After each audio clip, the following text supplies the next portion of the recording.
आपली जेवारी सुद्धा इथं सोडून घेतात, जेवारी सुद्धा सोडून घेतात.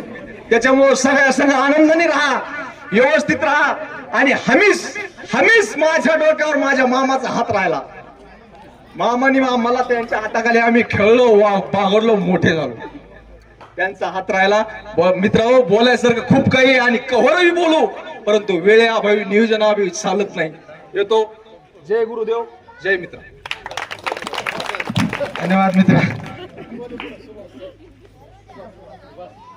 एक तो दिवस होता की ज्या दिवशी 10वीचा निरोप समारंभ होता. खूप रडलो होतो, सगळेच रडलो होतो. आणि आज पुन्हा एकदा डोळ्यात पाणी आणलं श्याम. यानंतर सुभाषांना त्यांना विनंती करतो की त्यांनी 2 शब्द एकच मिनिटात.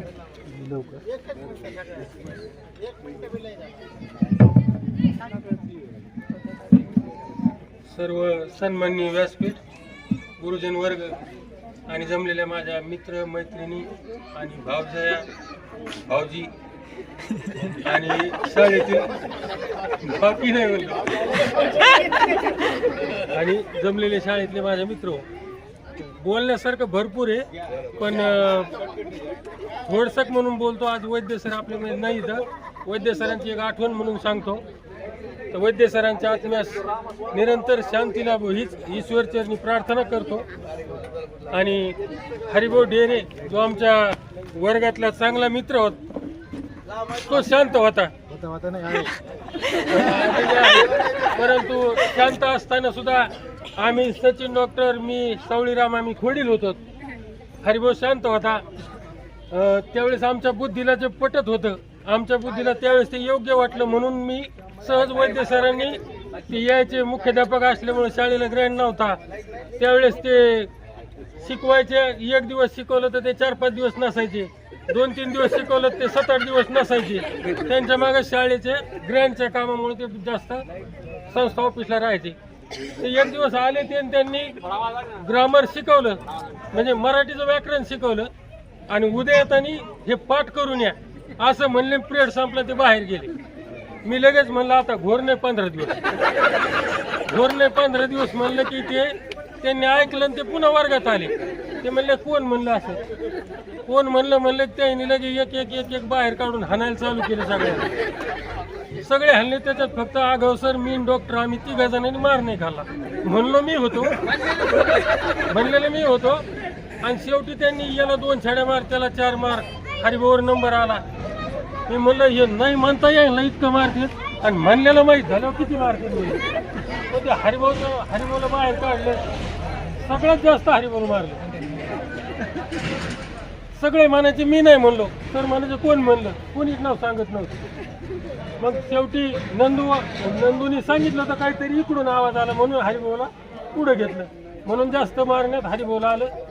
आणि मी त्यावेळेस बी हेच, म्हणजे शाळा संपल्यावर बी घाबरत होतो. करून यायला जर दुसऱ्याच कारणाने हानीचं असले, नंतर जर मला हाणायचं असले, म्हणून मी तिथं म्हणजे एकदम सांगायचं तात्पर्य म्हणजे आमची बॅचच अशी होती की आम्ही एकजुटीने राहत होतो, एकजुटीने राहायचो. कुणाचं काही केलं तरी आम्ही सांगत नव्हतो. आणि सर, गव्हाण सरला माहिती आहे, त्या झेंड्याच्या बाजूनी ते इच्छू असलेले ते झाडं, फुलं लावायचे. कधी इकडे सगळे मुलं झाडं लावायचे, जे अभ्यासात हुशार नव्हते हे झाडं लावायचे. आणि आम्ही झाडं उपटायचो तर पुन्हा गव्हाण सरला जाऊन सांगायचो, सर ते त्या दिवशी लावलेलं झाड उपटिले कोणते. मग सरला असं वाटायचं की हे सांगतात म्हणजे हे उपटिणार नाही. पण ते नंतर सरला कळून चुकलं. ज्यावेळेस त्यांचं इथून जाण्याचा निरोपाचा टाईम आला, त्यावेळेस गव्हाण सरनी सुद्धा हेच सांगितलं, तुम्ही काय करीत होते सगळं माहीत होतं, फक्त आम्ही तुम्हाला ते ओळख देत नव्हतो. आणि अपार सरचं सांगायचं झालं तर मी इथं 1ली ते 7वीपर्यंत नव्हतो. मी 8वीला इथं आलतो. आणि 8वीला इथं आल्यानंतर ABCD शिकणं चालू होतं 8वीला. मग मी सरला म्हणलं, सर हे ABCD, ते म्हणले अजून इथं फक्त 4-5 जणांनाच येते, त्याच्यामुळे सगळ्याला शिकवावं अशीच लागली. मग ती ABCD 8वीला शिकली. आणि नंतर ज्यावेळेस आज ही शाळा झाली, आमच्या वेळेस पत्र्याची शाळा होती. आणि पत्र्याची शाळा असताना आमची नाईट क्लास असायची.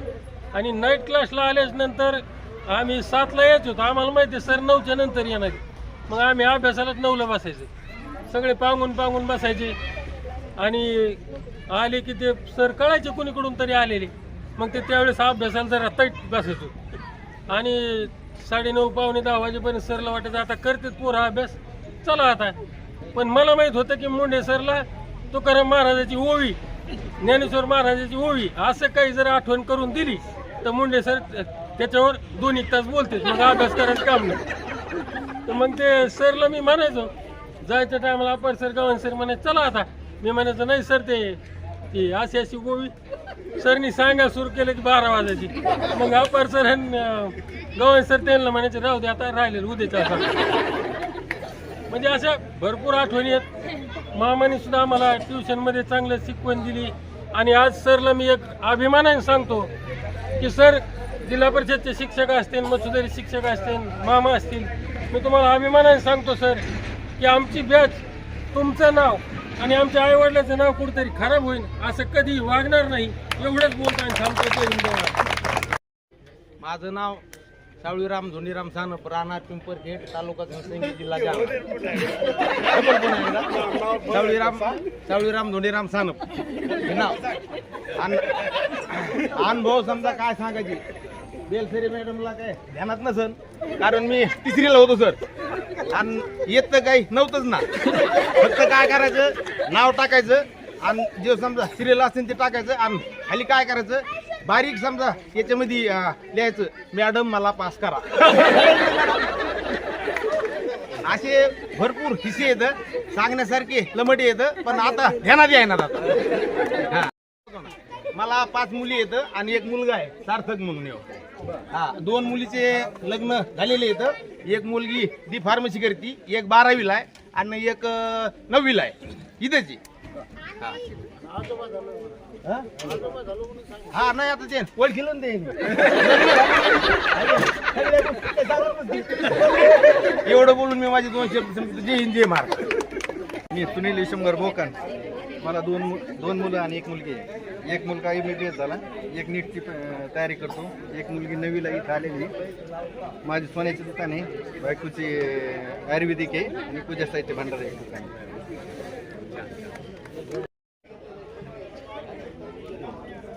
मी तात्यासाहेब शिक्षण रक्ताटे.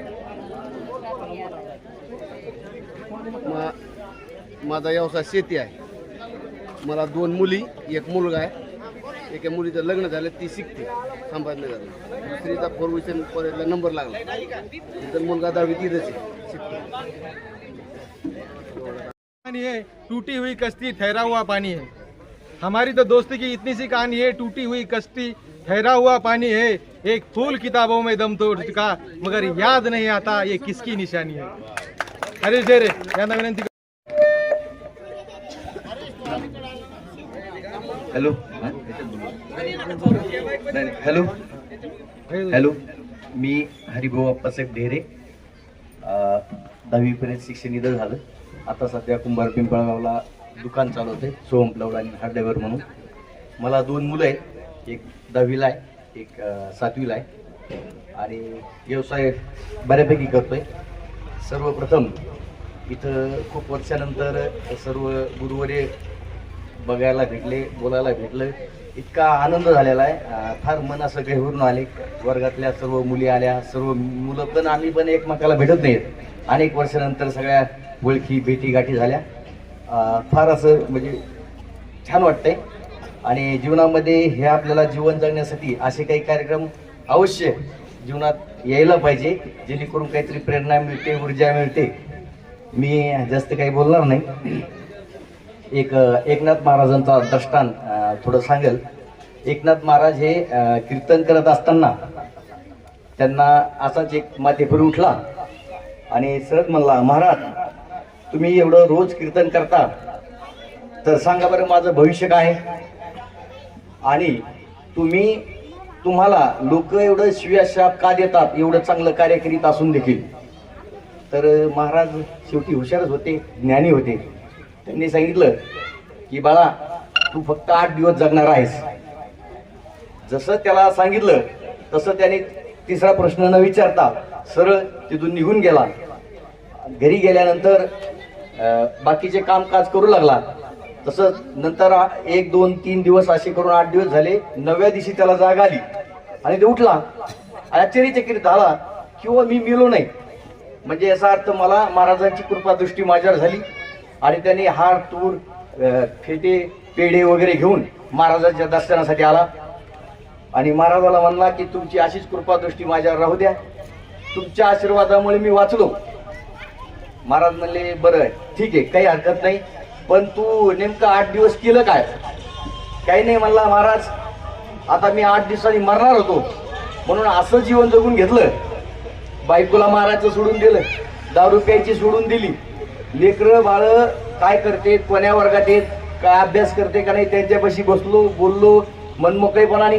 आणि भावासंग 10 गुंठ्याचं भांडण होतं म्हणले, त्याला देऊन टाकलं. म्हणलं जाऊन टाक, घेऊन टाक, तुला मी एरी 8 दिवसांनी मारणार, मला काय करायचं जमिनीचं. नंतर त्या महाराजांनी म्हणले मग जीवन हेच आहे की प्रत्येक माणसाने जीवन हे आपण 8 दिवसानंतर मरणार आहोत अशा हिशोबाने जगलं पाहिजे.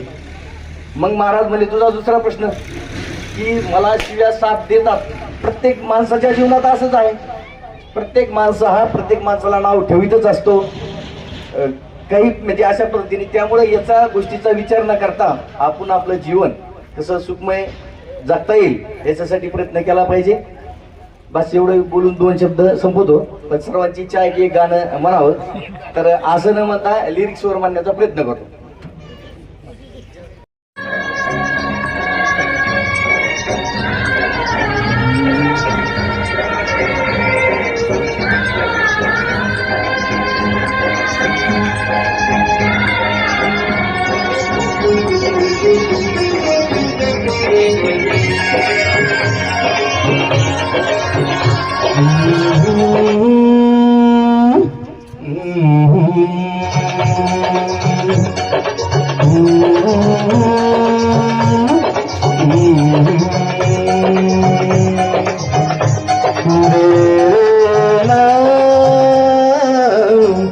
लोग कहते हैं मैं शराबी हूँ, लोग कहते हैं मैं शराबी हूँ, तुमने भी शायद यही सोच लिया है.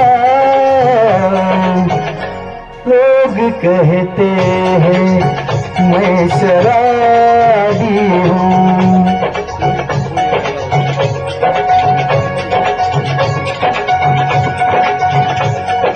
किसी के हुस्न का गुरु, जवानी का नशा, किसी के दिल पे मोहब्बत की रवानी का नशा, किसी को देख के सांसों से उभरता है नशा, बिना पिए भी कहीं हद से गुजरता है नशा.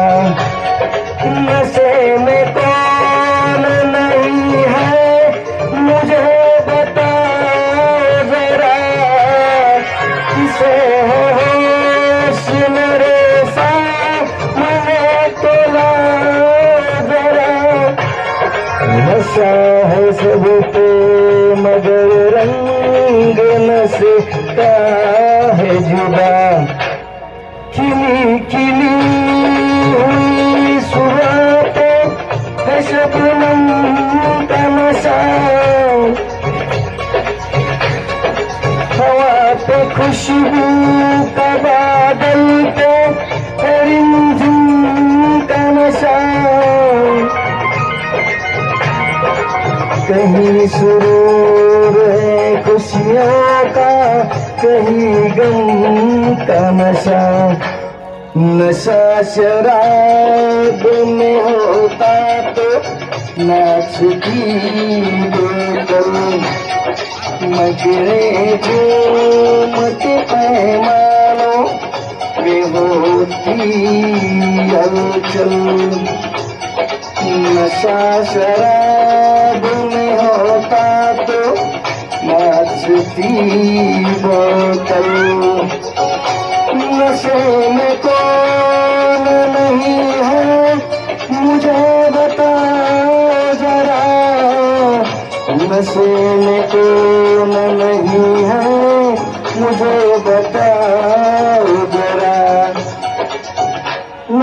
कहते हैं मैं शराबी हूँ. धन्यवाद. थोडा आवाजाचा प्रॉब्लेम झाला.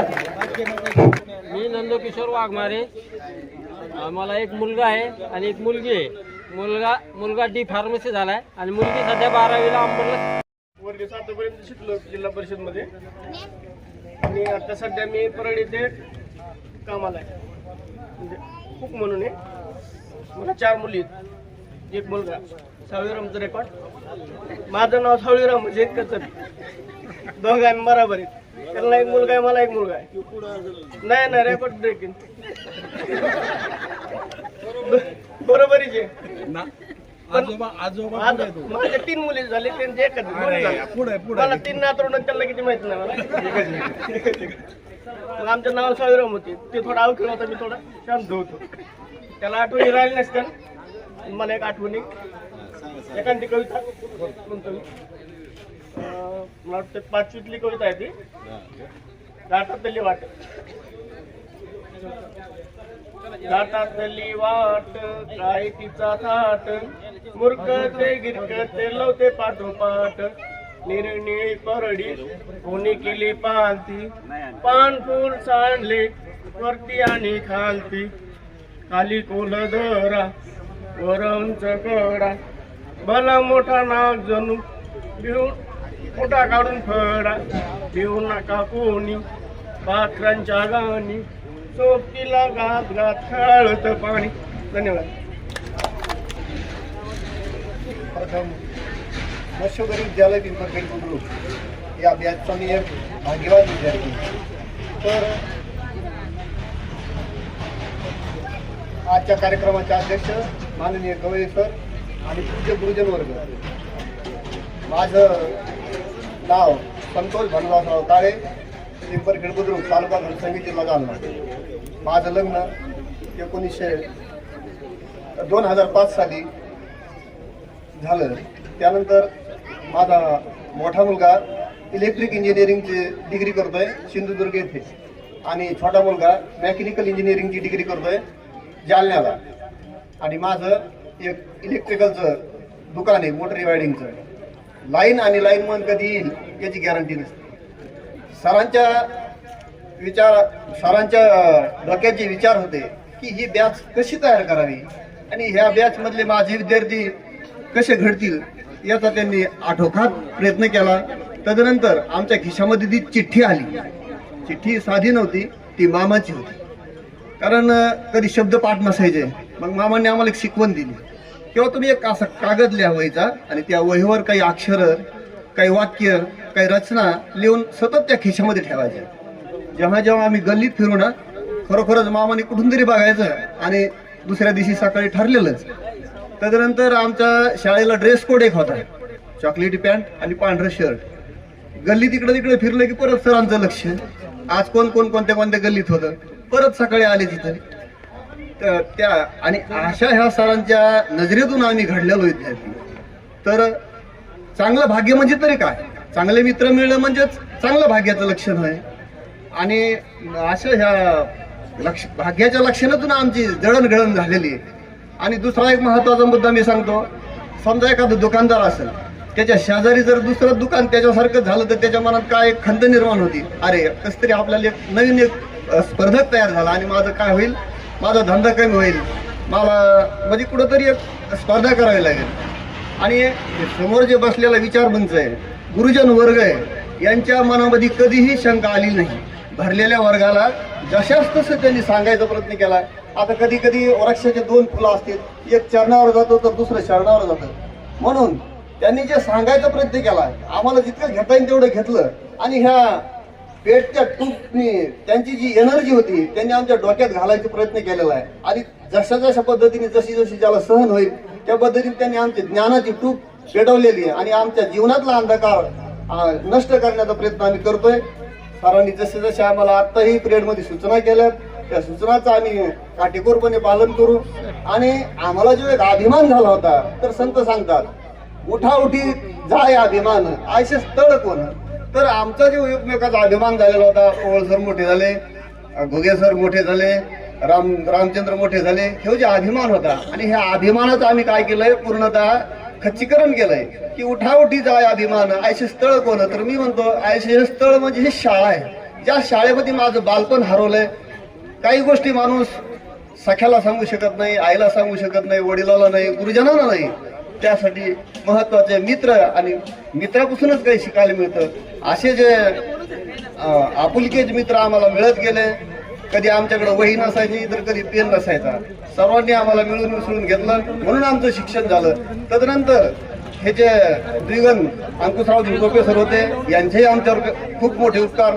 जर शाळा झाली नसती तर आम्ही शिकलो नसतो. कुठंतरी आम्हाला ढोराकडे राहावं लागलं असतं अथवा कोणाची तरी ऊसतोडी करावं लागली असती. त्यांच्या प्रयत्नांनी शाळा तयार झाली. त्या शाळेत घडलेलो विद्यार्थी आम्ही म्हणून कुठंतरी स्वतःच्या पायावर व्हायचं. आणि एकदम लहान असताना चौथीला होतो. चौथीला असतानाचा प्रसंग आहे, बेलसरे मॅडम, आम्ही एक गाडी खेळायचो, बैलगाडा. आणि मग बैलगाडी खेळत असताना शाळा भरलेली होती. मी एक चिपाटाची गाडी तयार केली आणि ती गाडी मी त्या आडापाशी खेळत होतो. तेवढ्यात मॅडम आल्या. आम्ही त्यांना बाई म्हणायचो आदराने, कारण त्यावेळेस मॅडम हा शब्दच नव्हता. आणि मग बाईने ते मला पाहिल्याच्या नंतर अशी नजर झाली की जणू काय मला 4 स्विचचा शॉट बसला. अचानक बाई आल्या समोर. बाई आल्याच्या नंतर मग ती जी गाडी उचलली, घरात नेऊन ठेवली, जी शाळा धरली तेव्हापासून खरंच मॅडम आणि पुढं चालत गेलो. नंतर मला कुठलीच अडचण आली नाही. धन्यवाद सर.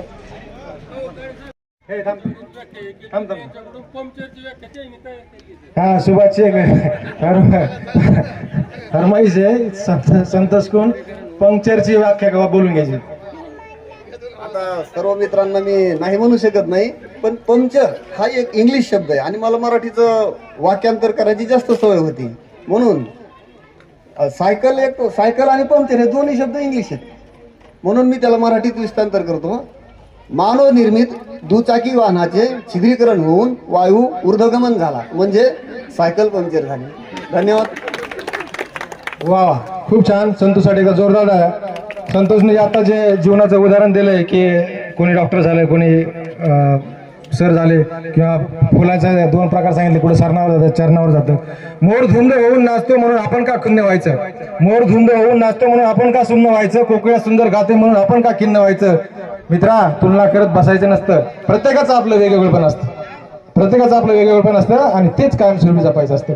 2 मिनिटाचा कार्यक्रम राहिलेला आहे. यानंतर समारोपीय भाषणामध्ये लाड सरांत मनोगत व्यक्त करतील. म्हणजे गडबड करू नका म्हणून संतोष पटेकर हे 2 शब्द.